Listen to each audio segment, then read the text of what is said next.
Tante Amel, terima kasih loh udah mau datang ke sini. Aku jujur nggak expect sama sekali Tante Amel bakal mau berbagi cerita tentang apa ya, bisa dibilang kelebihan nggak juga ya, tapi kekurangan juga ya nggak juga. Mungkin emang itu sudah bawaan dari masa hidupnya seorang Tante Amel. Boleh nggak sedikit diceritain gitu sebenarnya apa yang terjadi?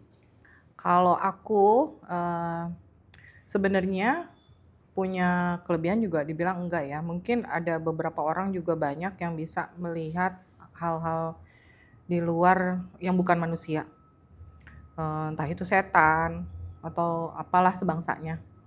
Jadi sebelum saya menikah sama suami saya pun, saya tuh udah bisa ngelihat, mungkin diperlihatkan gitu. Lebih sering sih diperlihatkan karena saya juga nggak menginginkan kalau dikasih lihat kan gitu ya.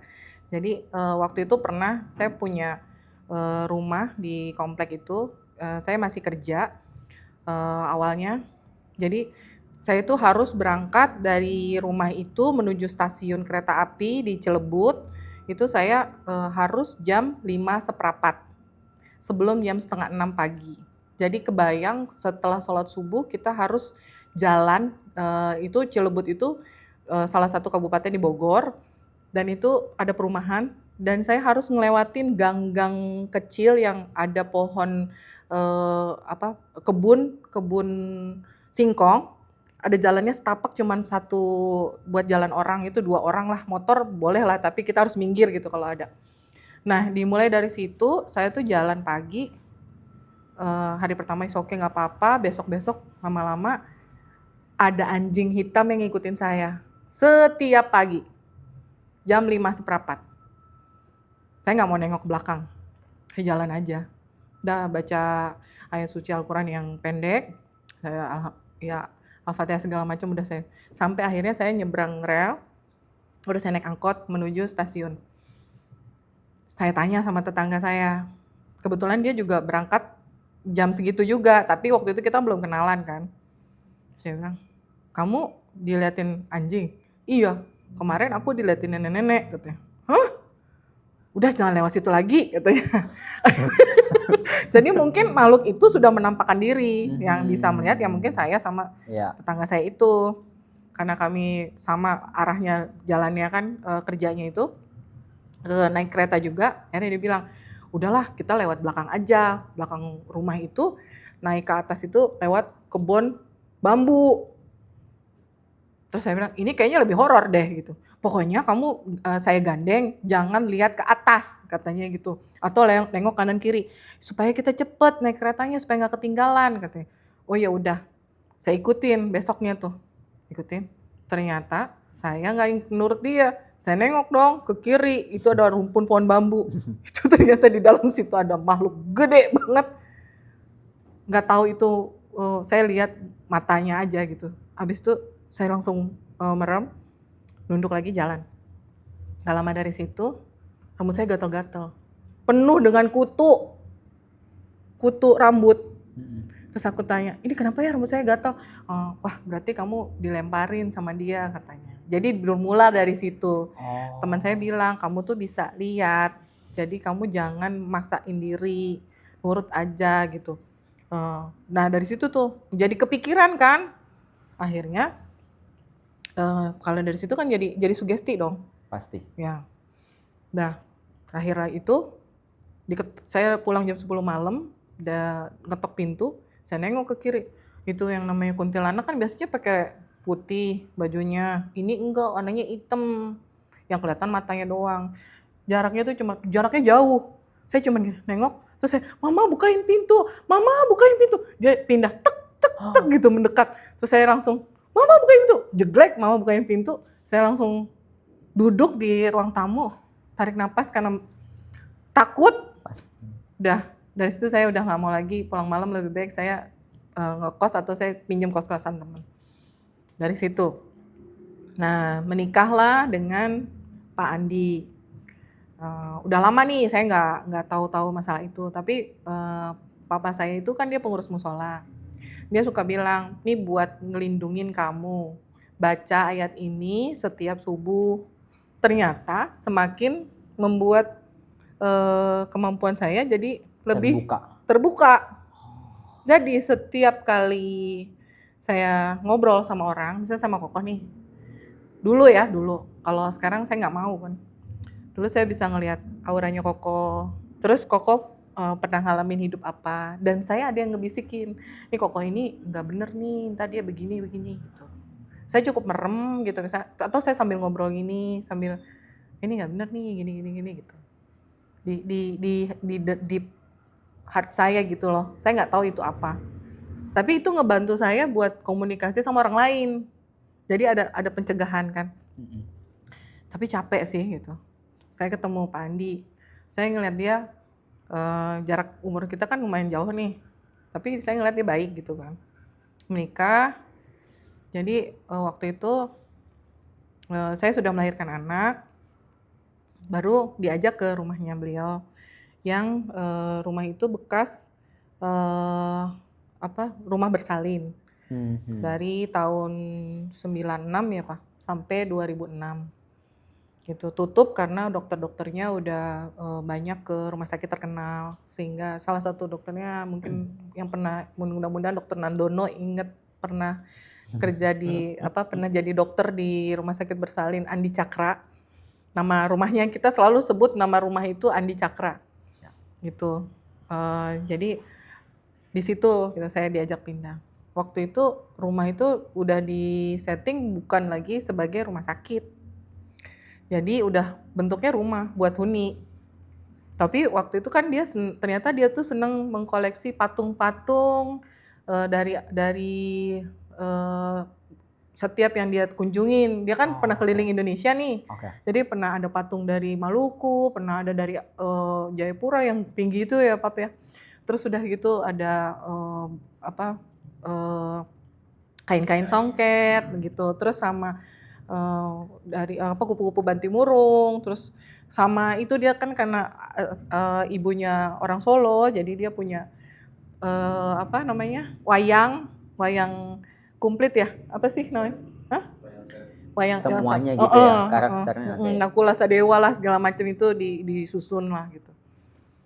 Saya seneng seni ya gitu, saya juga seneng seni, jadi saya pikir itu bagus banget gitu kan. Rumah ini gede banget, kita tinggal cuman bertiga. Ada pembantu kan, satu pembantu waktu itu kita senengnya laki-laki karena rumah itu kan terlalu besar, jadi butuh ada yang untuk instalasi listrik, buat cuci mobil, kalau bersih-bersih, pel-pel segala macam aman ya. Hari pertama pindah ke rumah itu dengan bayi, itu agak aneh. Jadi saya tidur di kamar atas ya Pak. Kita tidur dulu di kamar atas, naik tangga, terus karena namanya baru rumah pertama ya, saya pertama kali gitu di situ. Jam 5 pagi tuh saya mau turun ke bawah ke dapur bersih, dapur kotor di bawah kan. Saya mau turun. Pas saya keluar kamar menuju tangga, jadi kan ini kamar saya, terus ini ada jalan ke atas buat cucian, ada toren, ada buat jemur baju, jadi 2,5 lantai waktu itu ya. Nah yang mau ke arah tangga itu ada kamar, itu ada kamar lagi. Nah di seberang ada kamar lagi, banyak lah itu kamarnya, ada 8. Jadi saya mau turun tangga, tapi kan kamar ke tangga itu melingkar begini, jadi kosong dong di tengahnya. Saya berdiri. Jadi baru mau jejakin kaki di tangga turun pertama, saya kan nunduk ya, namanya jalan kan itu masih gelap, subuh. Saya biasa bangun subuh, saya mau ambil minum di bawah. Terus nunduk, nengok ke atas, itu makhluk gede banget dari dasar lantai bawah sampai ke atas. Dia nengok gini, gitu. Saya balik lagi. Nggak jadi ambil minum. Nggak jadi ambil minum. Saya mandi, sholat subuh di kamar, baru saya cerita sama dia. Pap, di sini ada yang jaga aku gitu. Iya, kata dia gitu. Oh, Bapak Andi tahu? Tahu, ternyata dia juga tahu hal-hal tersebut. Gitu yang bisa, ya dia bisa ngerasain, aku nggak tahu dia bisa lihat juga atau enggak, mungkin dalam bentuk yang berbeda caranya gitu ya. Terus dia bilang, iya, kamu udah lihat? Iya barusan. Oh ya udah kenalan aja. Kenapa ada lagi? Aku bilang gitu. Oke ya, terus udah gitu aman. Biasa gitu. Terus lama tuh ya kita aman, setahun, 2 tahun, oke. Ini ternyata aku tanya gitu kan. Yang lucu itu setiap kali ada tamu di rumah, misalnya hari ini aku kedatangan tamu sepupuku datang. Baru masuk rumah nih, pintu masuk rumah, dari gerbang pintu masuk rumah. Udah dia duduk, nggak lama bapak mertuaku telepon. Kamu ada tamu? Nggak pakai babi bu. Assalamualaikum, hari ini kamu ada tamu. Itu belum ada masa CCTV.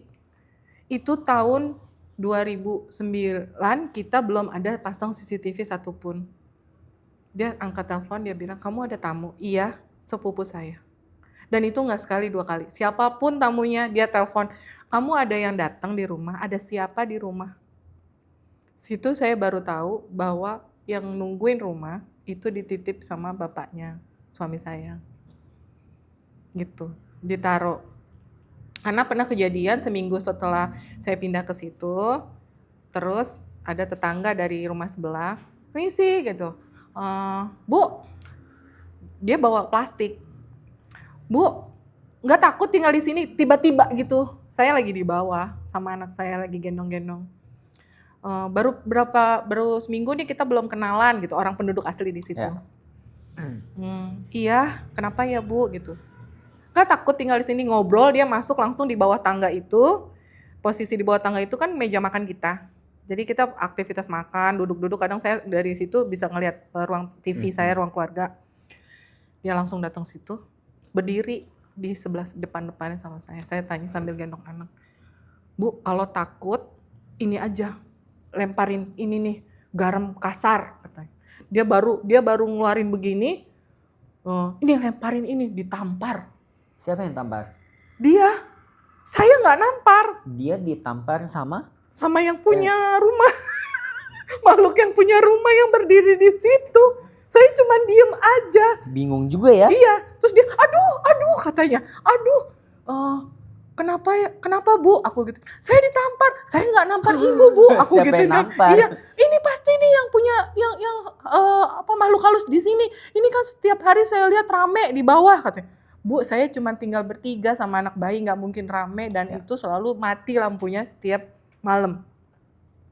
Beberapa orang yang lewat rumah kita kan nggak pakai gorden gini karena jendelanya itu kecil-kecil, jadi kita nggak pakai gorden. Semenjak itu langsung kita pasangin gorden ya. Aku bilang, Pak, pasangin gorden setiap jendela, nggak enak dari luar. Ternyata orang itu ngelihat, iya karena kacanya udah riben. Kok dari luar bisa kelihatan ke dalam? gitu Katanya itu ada cahaya, terus kayak banyak orang di situ. TV nyala, padahal TV jarang nyala gitu. Udah akhirnya TV saat itu kita punya TV yang gede banget, itu yang Sony yang zaman dulu. Kamu pernah ngalamin nggak Sony? Yang belakangnya tabung. Gitu. Yes, betul. Dan itu gede banget gitu kan, yang speakernya di bawah.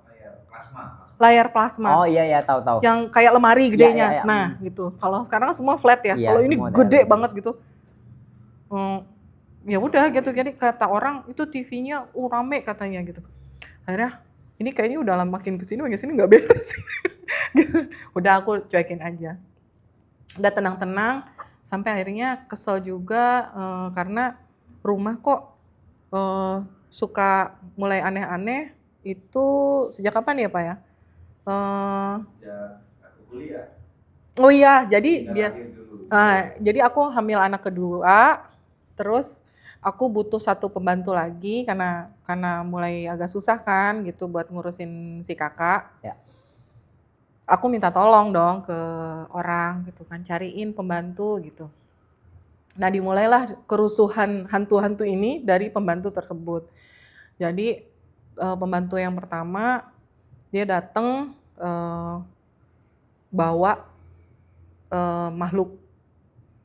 Dan itu aku taunya dari jadi aku lagi hamil besar, terus dia itu bilang, jadi dia gini, aduh bingung aku ceritanya. Jadi dia datang ke rumah, terus dia bilang dia nawarin kerjaan. Karena waktu itu kan kita sempet bantuin tukang sampah yang perumahan yang di area rumah kita itu untuk suka mampir karena dia panggul-panggul gitu kan, panggul-panggul sampahnya, nih Pak saya kasih minum gitu, terus saya ngomong, saya butuh pembantu nih tolong cariin, nah itu saudaranya dia gitu, dari daerah, boleh nggak saya sebut daerah? Boleh. Tapi takutnya nanti katanya dari daerah situ Bawa disclaimer, tapi mudah-mudahan nggak semua orang ya iya. kayak gitu. Nah itu daerahnya dari Malimping gitu, jadi nah kan kami nih suka kasihan ya sama orang, jadi dia bilang, Bu, suami saya itu nggak kerja, tapi dia lagi cari kerja di sini, boleh nggak tinggal di sini sekalian? Saya bilang, ya udah, ini ada kamar 1 kosong di bawah tangga, mungkin bisa di situ karena nanti pembantu saya yang Yoko ini mungkin dia mau dioper ke rumah ibu gitu, karena kan saya udah mulai punya anak perempuan yang udah agak besar kan, yang udah umur 4 tahun gitu, jadi ada baiknya carinya pembantu yang perempuan. Kalau Mbak punya suami, mungkin suaminya bisa bantuin nyiram tanaman, cuci mobil, aku gitu, sambil mau nyari kerjaan. Dah hari berganti, besoknya saya pergi dong nganterin anak saya sekolah. Saya pulang, itu rumah kan gede ya, saya aja sama pembantu laki-laki itu yang namanya Yoko itu, kalau bersihin rumah bagi tugas, kamu bersihin bawah, aku bersihin atas. Lama kan, bisa dari jam pagi subuh sampai dengan jam 10 pagi. Itu saya tinggal sebentar, terus saya nganter, jarak itu cuma 10 menit lah dari sekolah. Anak saya kan waktu itu masih paut-paut gitu ya, jadi deket rumah yang saya cari. Saya datang lagi, cuman berapa menit ya, nggak 20 menit lah, itu rumah bersih. Jendela mengkilat, lantai mengkilat, semua bersih. Angin masuk, enak banget. Seneng dong sebagai orang yang mempekerjakan. Betul. Ternyata bersih gitu kan gitu. Udah besoknya gitu lagi bersih. Padahal rumah itu tuh susah gitu bersihinnya, debu-debunya, patung-patungnya itu kan harus dielap gitu. Ada kalau saya suka kasih jadwal hari apa buat ngelap gitu. Ya, bagi-bagi ya, iya, supaya gitu. Nggak terlalu capek dalam satu hari. Ini bersih banget. Gitu. Terus udah bersih teh, aku panggilnya kan gitu. Iya Bu, udah tadi itu bersih katanya gitu. Udah dibantuin sama AA katanya. Wah, cepet juga ya gitu kan. Saya duduk aja di ruang tamu tuh, kan ruang tamu kita ada di masuk sini ada ruang tamu, di sini udah ruang tamu juga gitu. Okay. Saya duduk di ruang tamu kedua, nengok ke arah sini gitu, ke bawah gitu kan, saya namanya kita kan suka ngecek dong gitu ya, kan, kok bersih amat gitu kan, aneh gitu. Ada abu kertas yang dibakar. Aku nggak mau ini dong, nggak mau buruk sangka kan, suzon gitu, nggak mau. Udah besoknya begitu lagi. Akhirnya hari ke berapa itu, hari satu minggu setelah itu ya, kesurupan pembantu. Terus dia bilang, saya merinding, dia bilang gini, Bu, saya nggak bisa tidur di sini, tidur di kamar ini. Jadi menurut Pak Andi itu, kamar yang di bawah tangga itu adalah ruang operasi atau ruang melahirkan. Oke. Awalnya gitu, dan itu kita pakai buat ruangan pembantu. Udah bersih, udah rapi, udah bisa digunakan. Itu adem, dibilang adem, sangat adem ya, karena kan di bawah tangga. Dah terus ya udah kamu pakai kamar yang sebelah aja, tapi itu kan kamar master bedroom sebenarnya gitu, masa dipakai sih sama dia, kan aneh ya. Janganlah, udah kamu di situ aja gitu. Terus tiba-tiba dia teriak-teriak setiap habis maghrib, wah gitu kan. Aku kan panik ya, akhirnya waktu itu aku udah kan, aku ceritakan aku punya hal-hal yang bisa aku rasain. Memang pada saat itu aku punya cara ngelihat dia itu, kok ya dia ketutup gitu loh, nggak ada yang saya bisa lihat sisi buruknya. Gitu. Akhirnya aku cerita ke dia ngomong, maksudnya cerita ke Pak Andi, gitu. Pak Andi bilang sama saya, itu Teteh minta bantuan makhluk lain buat bersihin rumah ini, jadi bertengkar sama yang punya, yang jagain. Lah bagaimana? Aku sudah terbiasa, jadi bercanda. sama suami itu jadi bercanda. Lah gimana orang bertamu kok nggak permisi gitu. Aku ajak naik dong ke atas.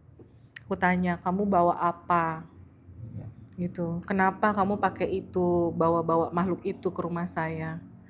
Ya maaf ya Bu, saya terpaksa karena ini rumah gede banget gini-gini. Saya juga dibekelin sama keluarga saya di sana supaya bisa awet kerja di sini, ternyata nggak bisa katanya gitu, bertentangan.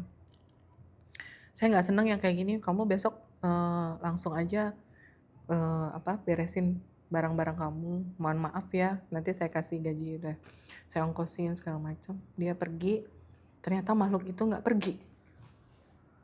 Yang ada tiap malam nyinden di kamar master bedroom aku di bawah. Dan itu setiap hari kita dengerin. Dia yang nyinden. Gitu-gitu. Aku tuh pusing ya. Udah satu aja pusing ini sama makhluk yang gede. Tambah lagi satu. Coba. Ya nggak diundang lagi. Iya perlu, iya nggak diundang. Akhirnya gimana ini solusinya? Ya udah Pak, coba aku juga butuh pembantu kan. Akhirnya ambil lagi pembantu lain yang pulang pergi. Yang rumahnya deket situ. Jadi dia tidak diganggu kan. Cuma setiap hari pasti aku diganggu sama hal tersebut. Aku udah mulai gelisah kan. Ini udah nggak bener nih. Gitu.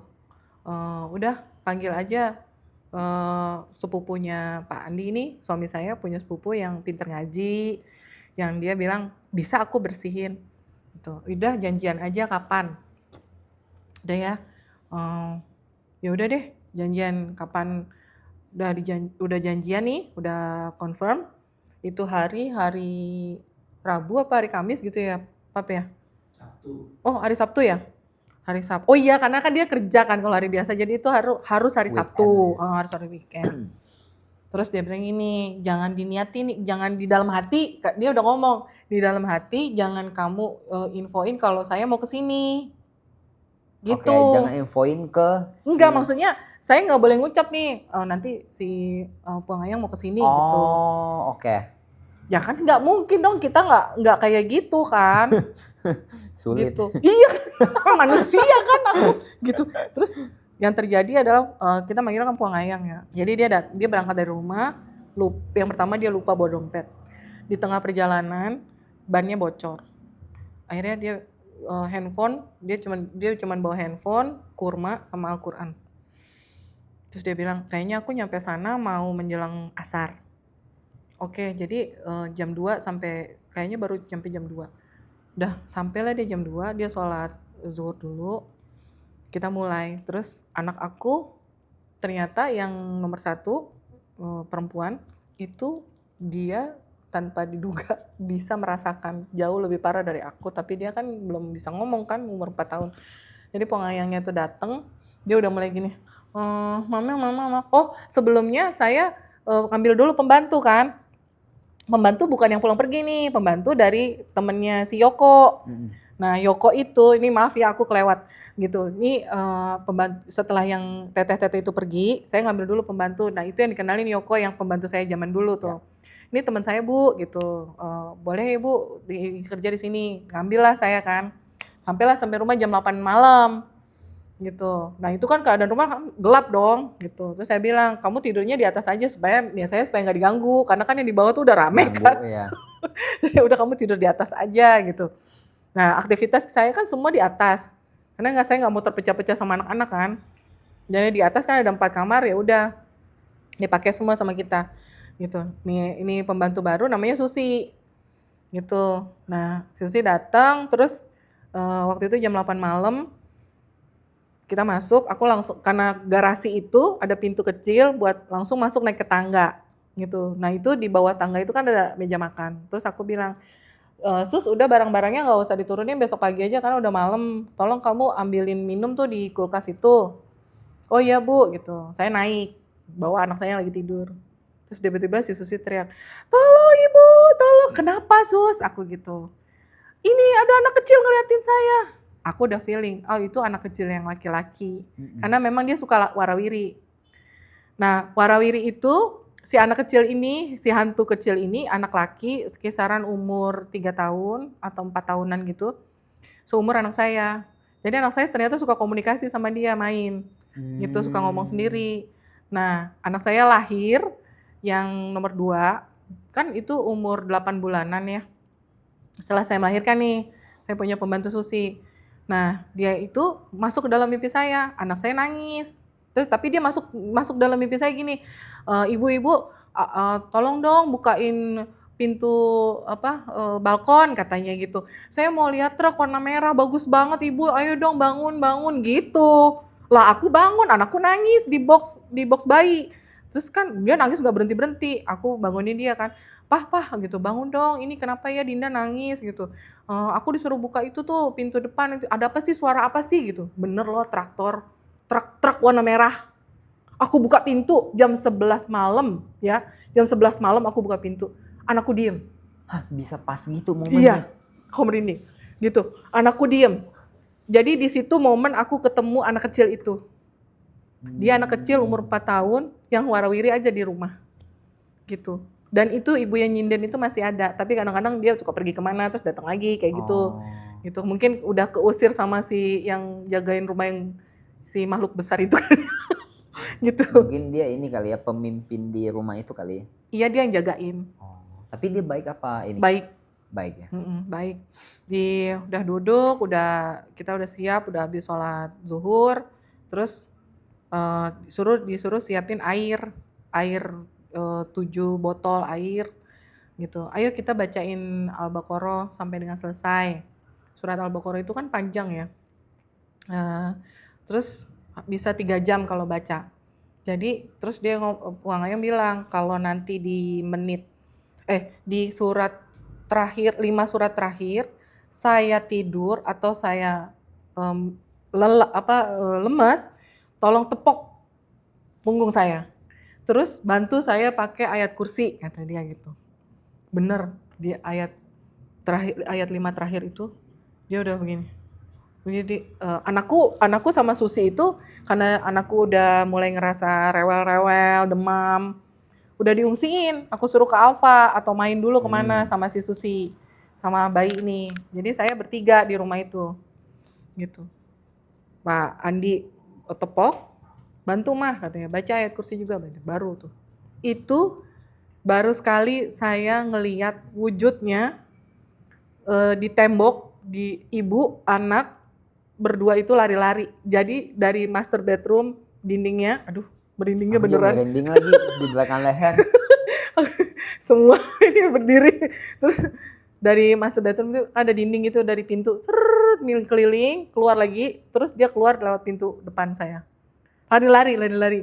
Ada suara, gitu. Jadi aku baru itu lihat di bayangan itu mau menjelang asar. Bayangin nggak ada orang, cuma saya doang. Itu bayangan, real bayangan, kayak kamu punya bayangan gitu. Itu percaya nggak, terserah dia orang mau percaya, tapi aku lihat sendiri. Kita kan ada air tuh, air itu tau nggak alat semprot yang buat pestisida itu kan yang buat tanaman. Nah, dimasukin air doa itu kita semprot sekeliling rumah. Sambil baca ayat kursi, Al-Fatihah 10 kali gitu. Semprotin sekeliling rumah, mau dari bawah, nggak putus di pinggiran tembok. Tenang, alhamdulillahnya 1 minggu. 1 minggu tenang. 1 minggu tenang. Itu airnya tuh air apa, Bu? Air doa. Jadi air doa. Ya kan baca Al-Quran itu kenceng ya.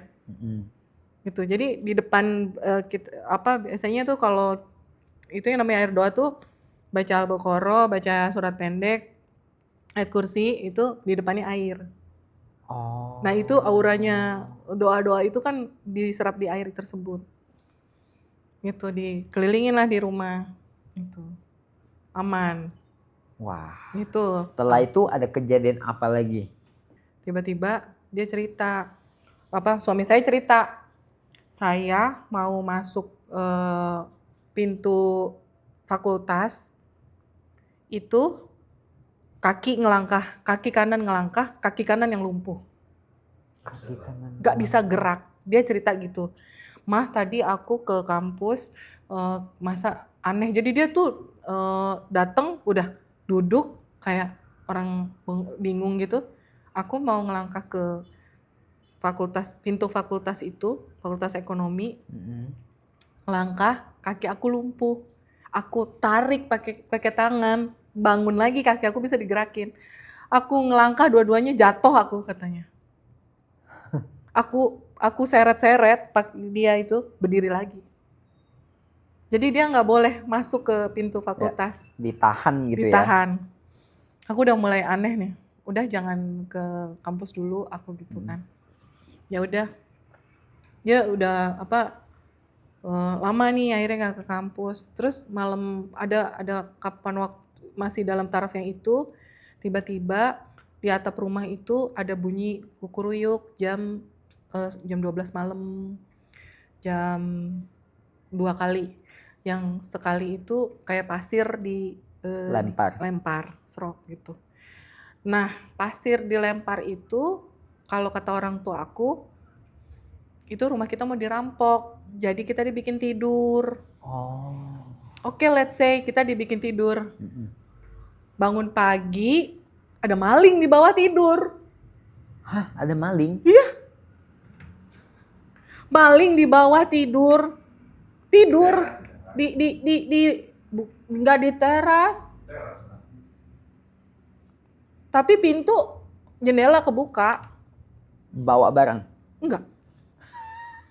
Tapi pintu pagar kan kekunci. Datang dari mana gitu Iya, ya? itu aku bingung. Dia bangunin. Lah kita pikir kan orang loncat atau gelandangan atau apa gitu. Iya. Mau tunggang langgang dia lari. Gitu. Udah, aku juga bingung. Udah kan akhirnya terus si Susi ini berhenti kerja. Akhirnya aku bilang ya udah deh yang pulang pergi aja. Tapi ada Yoko aku tarik lagi dari rumah ibu ke sini. Terus Yoko tuh lagi beres-beres. Dia tuh seneng banget pakai headset. Aku suka marah-marah. Yoko itu umurnya 14 tahun waktu ikut kita. Terus dia udah waktu itu dia umurnya 16 tahun. Itu anak kan namanya anak laki ya. Udah saya anggap kayak anak sendiri lah gitu. Terus dia seneng banget pakai headset. Aku bilang nanti kuping kamu tuh rusak gitu pakai headset. Saya panggil susah banget gitu. Dia bersihin kamar mandi. Lagi bersihin kamar mandi katanya dia cerita nih. Bu, pagi-pagi aku lagi makan. Bu, jam 9 pagi. Saya barusan bersihin kamar mandi katanya. Terus kenapa? Itu ada yang gangguin saya. Kenapa? Itu Bu, mukanya hancur katanya. Saya nggak mau lagi bersihin kamar mandi itu. Alah, kamu mah kayak gitu ketakutan, orang kamu pernah lihat yang lebih parah dari itu kan. Iya tapi kan Bu, saya ini takut lah katanya gitu. Makanya orang tuh mandi yang bersih, orang tuh rumah itu. Aku ngasih pengajaran nih ke dia. Makanya kalau bersihin kamar yang bersih sehingga makhluk-makhluk itu nggak seneng ada di situ. Itu kamar mandinya kotor jadi dia seneng. Makanya kamu bersihin yang benar.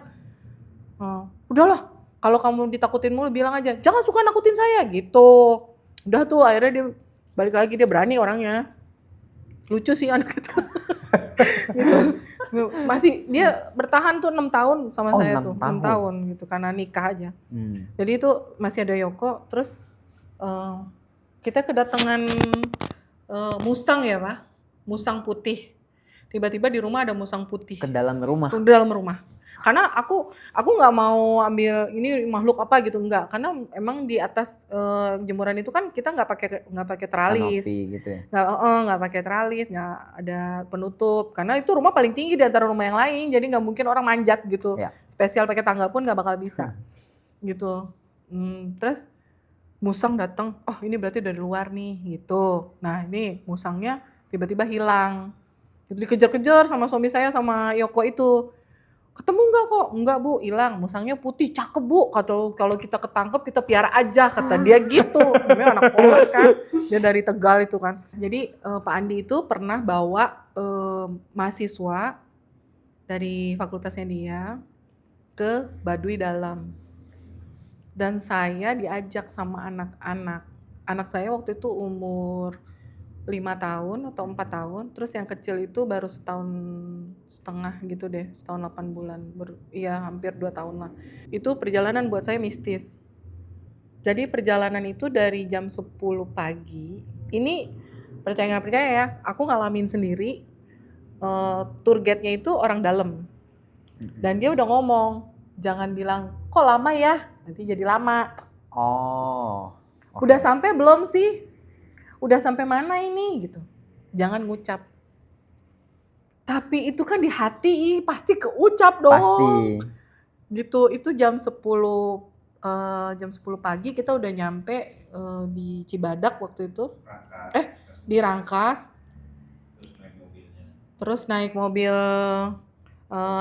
call itu yang angkutan kota yang di daerah-daerah itu yang Bus kecil? iya kayak bus kecil gitu, elf gitu. Masuk, kita nggak lewat Baduy luar, jadi memang kita lewat pintu belakang. Dari situ jam 11-an sampai ke Baduy dalam itu jam 8 malam. Jalan kaki. Jalan kaki? Iya. Naik turun gunung. Oh. Gitu. Dan kita bawa mahasiswa, aku sama Pak Andi sama anakku yang nomor 2. Yang kan kita ada 2 rombongan, ada rombongan perempuan, ada rombongan laki. Saya sama Pak Andi bawa rombongan yang laki-laki. Namanya juga anak laki. Ada aja ngucapnya kan. Asal ceplos. Iya, gitu. Kalau yang rombongan perempuan nih udah nyampe dari sore, dari asar. Anak saya di situ. Nggak ada itu yang namanya kepleset di tebing, kena air hujan, tuh nggak ada. Bersih dia tuh. Dia cuman bilang, mama kok lama banget sampainya. Dan di perjalanan dari jam 11 sampai dengan jam 8 itu kan anak-anak naik turun gunung bawa tongkat gitu. Duh, ini lautnya pinggirnya jurang amat ya gitu ngomongnya. Curam amat gitu. Terus kapan nyampainya sih Pak? Aduh, itu di tengah jalan. Kan kalau orang Baduy dalam nggak boleh keluarin perempuan ya. Kalau Baduy dalam tuh semuanya putih. Pakai sorbannya putih, kainnya putih. Dan mereka kan pakai bajunya nggak baju kayak kita gini. Dia pakai kain putih dililit. Jadi nggak pakai baju. Budayanya Mereka gitu di sana. Dan mayat-mayat itu di kayak di Toraja ditaruh di lumbung-lumbung gitu. Okay. Gitu. Dan lumbung juga ada lumbung sendiri. Jadi ternyata kita ngelewatin kuburan di lumbung-lumbung itu tanpa disadarin. Aku setengah inget deh, waktu itu kita kepleset di jam waktu maghrib. Jadi waktu maghrib tuh kita di puncak. Aku juga bingung kok kita udah sampai di puncak. Ini tinggi banget ya Pak, aku gitu, tinggi banget. Terus dia bilang gini, Bu baca ayat pendek ya, karena ini maghrib. Itu bisa-bisanya kita diem dulu karena itu maghrib sama guide-nya, gak boleh kemana-mana, gak boleh jalan, gak boleh ngapa-ngapain, gak boleh ketawa-ketiwi. Tiba-tiba, wah, keliling suara orang ketawa sekeliling gunung itu. Yang gitu. dengar cuma ibu apa semua? Semua orang. Terus dikelilingin. Aku bilang pegang tangan suami aku. Kan kita nggak boleh ngucap kan. Astagfirullah, aku bilang. Jangan mikir macam-macam katanya. Suami saya gitu. Akhirnya aku cuma ngelindungin anakku aja karena anakku yang digendong. Dah selesai, angin tiup, tiba-tiba gelap. Itu ada anak cowok, emang dia anak cowok bandel ya gitu. Udah dibilang hati-hati nyerosok mau jatuh ke jurang. Jadi kita tarik bareng-bareng. Terus kita ngelewatin ada rumah-rumah kecil. Dia nanya, ini rumah-rumah kecil apaan ya gitu. Tapi guide-nya nggak ngomong. Udah jalan aja biar cepat sampai. Di situ setelah ngelewatin lumbung-lumbung rumah-rumah kecil itu, kan rumah kecilnya itu kayak rumah panggung, tapi kecil-kecil. Katanya itu naruh mayat di situ. Terus kita ketemu jembatan. Di jembatan itu kita udah kasih tahu sama guide-nya, nggak usah tengok kanan kiri ya, langsung aja jalan karena ini udah menjelang Isya. Udah malam, udah jam 7:30. Di situ ada makhluk, saya nengok kan. Itu makhluk gedenya lebih gede dari yang di rumah. Di antara jembatan itu, di kali itu. Mm-mm. Udah jalan. Saya cuman dalam hati saya bilang permisi, saya nggak niat apapun, saya cuman mau nganterin anak-anak ini buat cari ilmu secara pendidikan aja, bukan ilmu kebatinan.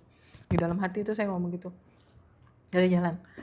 Akhirnya aman semua, mandi. Saya diajak karena kan waktu itu saya dalam keadaan lagi haid, tapi hari terakhir. Jadi saya diajarin nggak boleh buang pembalut sembarangan. Ya. Gitu. Akhirnya saya minta tolong, saya butuh mandi karena ini semua udah coklat kena tanah. Saya diajak. Tapi di sepanjang jalan itu lewatin rumah-rumah penduduk yang Baduy dalam itu, saya nggak nengok kanan kiri, saya nggak bisa ngapalin jalannya gitu. Saya dikasih lihat itu ada muara gitu air, ibu basuh-basuh aja di situ katanya. Tapi kayak saya banyak temennya loh. Kayak merasa ditemani Iya gitu banyak ya. orang, ternyata saya sendirian gitu. Tapi nggak ada, akhirnya gini, aku panggil gitu, jangan kemana-mana, satu saya jangan ditinggal sendirian, Iya. aku gitu, nih saya cepet kok, saya gosok, udah bersih, saya balik lagi kan ke rumah yang penduduk Baduy itu kan. Besoknya pagi kita diajak sama anak-anak itu main di kali, terus saya bilang, ini kali mana ya, kemarin semalam nggak ada kali kayak begini, yang ada lewat belakang rumah, ini kok lewat depan rumah, gitu. Ternyata rumah itu jalan sedikit kali. Lah sementara saya diajak muter-muter. Ada Bener. berapa rumah di belakang rumah. Gitu. Lah kan aku jadi takut. Jadi bingung Iya ya, kan, jadi kenapa bingung. nggak di ini? Iya gitu. Terus ya udahlah biar aja gitu. Saya lihat kami pikirnya yang namanya jembatan yang kemarin kita lewatin itu kan gede. Ya. Ternyata kecil loh. Jadi kemarin GT cuma bilang gini, tuh jembatan yang kemarin gitu. Hah? Kok kecil banget jembatannya, dari kayu-kayu. Kayu bambu, dan itu nggak besar, jadi kita mandi di kali di bawahnya. Di bawah jembatan itunya. Iya, di bawah jembatan itu kita mandi di situ sama anak-anak, sama anak-anak kuliah juga. Gitu, udah akhirnya pulang. Nah dari situ Pak Andi tuh kedatangan orang Baduy ya Pak ya. Aku nggak tahu jelas ceritanya dia ya, aku lupa tuh. Tapi yang pasti setelah dari situ kita dimimpi, saya sama Pak Andi sama Yoko itu di dalam rumah dimimpiin di mimpi yang sama di malam itu. Jadi ada nenek-nenek di dalam rumah, dia minta koin-koin. Itu koin-koin. Saya minta ongkos gitu. Aku nggak ngerti lah, pokoknya bukan ongkos tapi apa ya? Kayak dia duduk aja gitu di depan teras itu, duduk. Dan itu serem sih, karena nenek-nenek itu kayak pakai sorban gitu, yang kayak nenek-nenek zaman dulu, dia bawa bakul, pakai kain. Nah itu dia dimimpiin, saya dimimpiin, Yoko dimimpiin, kita turun bareng. Pak, di depan ada tamu, katanya gitu, kata Yoko. Siapa ya? Itu ada nenek-nenek. Bapak undang nenek-nenek? Enggak, Yoko gitu. Loh, ibu undang? Enggak, gitu. Itu kasih aja tuh ada recehan tuh kan, biasa saya suka naruh-naruh 1.000, 5.000 gitu kan, di laci gitu. Udah kasih aja itu kali gitu, itu jam 11 malam. Dibukain kan pintu, yang ngobrol, saya takut, yang ngobrol si Pasti Yoko, dong. yang ngobrol Yoko. Tuh Nek, kenapa, ada apa gitu? Enggak apa-apa gitu, saya mau pamit, ngomongnya gitu. Saya mau pamit. Si nenek Nenek-nenek ngomong ke itu. Yokonya. Tapi nggak ngadep ke Yoko gini, enggak. Jadi nggak belakangin, karena kan dia duduk di belakangin pintu. Gitu. Di belakangin pintu. Aduh, serem. Terus dan rambutnya tuh diikat gini, terus dia pakai kain gitu, diselempang set gitu. Dia bawa bakul. Terus dikasih lah sama nenek nih, sama Yoko. Ini buat ongkos ya Nek, katanya gitu. Oh iya makasih katanya. Tanpa noleh. Setelah dikasih uang langsung hilang. Jalan dulu, jalan ke gerbang. Jadi jarak dari jadi pintu itu ke gerbang kan ada 200 meter lah. Kita bertiga cuman diri ngeliatin, celuk dia jalan. Celuk kayak nenek-nenek pada umumnya yang bongkok itu. Terus di depan pintu yang kecil gerbang saya itu ada pohon belimbing dan itu gelap banget nutupin lampu. Dari situ hilang. Gitu. Kayak kita mikirnya, oh ya udahlah dia udah buka pintu, tapi kan kalau buka pintu kok udah ngunci pintu kecil nggak? Aku langsung ngomong gitu. Lah, kan udah jam 11 Bu, atau udah katanya gitu. Hah? Itu nenek-nenek Lah, terus gimana keluar? keluarnya gimana? Ah, iya Bu ya. Udahlah, ayo kita naik aja naik. Udah naik. Udah itu. Nah, terus terjadi lagi. Saya tuh semenjak sering ngeliat yang kayak gitu, jadi suka marah sama anak-anak. Marah saya nggak terkontrol. Saya pernah pegang gelas yang bening gini, belum pegang, gelasnya retak. Hah? Iya. Jadi saya lagi begini, gelasnya retak. Gitu. Saya tuh selalu kayak sama suami saya jadi kayak api. Nggak seneng gitu. Pokoknya marah-marah, pernah mukul sama anak, pernah nyubit gitu. Akhirnya di situ saya cuman bilang, saya capek banget nih yang kayak begini gitu. Terus tiba-tiba, ya udah kamu mau dipijet nggak gitu. Datang nih tukang pijet, tiba-tiba karena kan disaranin sama teman saya, kamu kalau ini cobalah kamu urut-urut deh, siapa tahu badan kamu capek-capek. Ya. Datang nih tukang pijet. Tukang pijet itu naik ke tangga, saya suruh langsung naik aja ke tangga. Saya nengok, iya dia bawa nenek-nenek. Dia bawa Dia nenek-nenek. bawa nenek-nenek. Terus aku nggak mau ngomong gitu. Terus dia duduk, dia ayo Bu, saya pijit gini. Sehat saya, enak banget sumpah itu dipijitnya luar biasa. Seger. Pak Andi dipijit, saya dipijit. Satu syaratnya, tolong bikinin kopi hitam, taruhin di luar pintu balkon. Tukang pijatnya yang ngomong. Iya. Dan nenek itu yang minum Kopinya habis. kopinya. Nggak habis lah kan. Kaget. Oh, yang penting ditaruh aja depan pintu gitu ya. Nenek, aku tahu ekspresinya nenek itu. Kamu rambutnya putih gitu, berantakan gini-gini gitu. Terus dia duduk kecil gitu, kayak pakai yang nenek-nenek Ya. itu yang pergi dari rumah. Ya itu dia. Dia kecil kurus gitu, dia diem aja. Terus akhirnya aku yang kedua kali manggil lagi dia. Enak ya Bu ketagihan? Iya ketagihan. Saya besok enggak, saya mau pergi nih Bu karena mau malam satu suro. Oh mau itu ya, kamu berdoa ya. Ya doain deh tuh, ajak aja tuh si Mbah. Ibu bisa lihat katanya. Iya tuh mbahnya di depan kan. Kenapa sih mesti bawa aku gitu? Ya. Ya habis itu ininya saya katanya.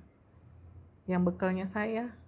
Habis itu saya nggak, habis setelah kejadian itu dia nggak lagi kontakkan sama saya. Oh, oke, baik.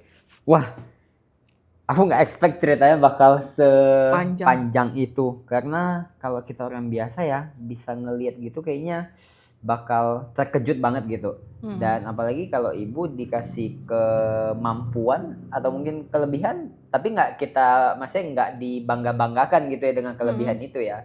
Kita sebagai orang awam mungkin akan antara percaya dan tidak dengan cerita ibu. Tapi nggak apa-apa, itu kan perspektif orang masing-masing gitu ya. Iya. Nah kebetulan nih Bu, ini kan udah 50 menit videonya. Sebagai penutup, boleh nggak aku request satu hal? Apa? Lihatin di dalam studio ini. Lihat ya, sebenarnya tuh saya udah, saya nggak mau lagi dikasih kemampuan tersebut. Ya sebenarnya ada tuh karena dia cuma lalu lalang aja. Kan di sini kan gedung yang bisa disinggahi. Betul. Tapi kalau Koko sendiri, Koko punya yang selalu nemenin Koko. Tapi itu buyutnya Koko. Mungkin Koko nanti tanya aja sama papahnya Koko.